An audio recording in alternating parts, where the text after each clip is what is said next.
Well, time for a quick little update. Been a little delay on the last video for a couple reasons. One, still dealing with some health issues, but second of all, one of the tubes that I needed to go from the lower intake to the supercharger that didn't come back when I had the heads ported. I ordered it from Ford and it was on back order for a month. And then finally, when it was supposed to come in, that was another 2 weeks.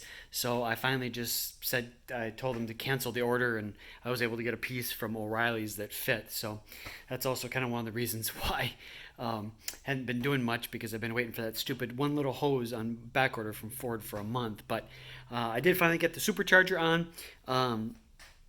Had a bunch of problems with that. The bolts that fit in on that intake is aluminum, and man, those bolts, there's no room for margin of error there. They have to be exactly straight up and down when you put them in. I ended up having to, a couple of them got a little sideways on me and kind of got messed up, so I ended up having to order a ARP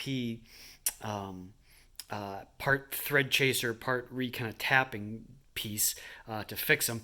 And after having taken it on and off a bunch of times to kind of get things to line up right, I ended up retapping or re-thread chasing and kind of tapping almost all the holes again. But I finally got it on, and I got the 2.8 pulley on, which is I'm going to start with for running 93 with boost stains, so running about 100 octane and kind of get things situated and kind of all the kinks and bugs worked out with that, and then we'll switch to E85. So that's where we're at with that. I can't remember since it's been a little while, but I got the return style fuel system, as you can see right there. There's the parts of it, and kind of coming off the fuel rails and down and around for the regulator there. So I got that set. You can't see it, but I did get the exhaust all taken care of and run. It's kind of hanging there right now. I'm going to do part of the exhaust with clamps, and part of it I'm going to weld on.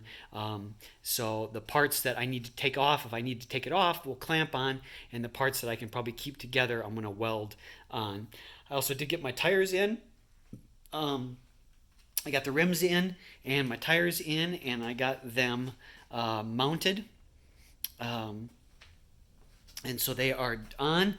And then I got my little race ramp stands also, so it's not on the quick jacks anymore, but it's on the race ramp, so it's kind of sitting under its own weight, so that I could work on the exhaust and knew exactly where they were going to hang over the rear axle, so everything was aligned right and set with that. So kind of hard to see there, but there's the tires.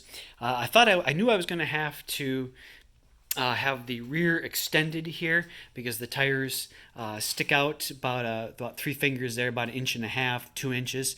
So I knew I was going to have those extended, but I wasn't anticipating having the front extended either. But it turns out that with those big Brembo brakes, the 6-piston calipers that are on there, they stick out so far that even the front here, as you can see, is sticking out a good 3 fingers, so a good couple inches. So I'm also going to have the front extended out a little bit there.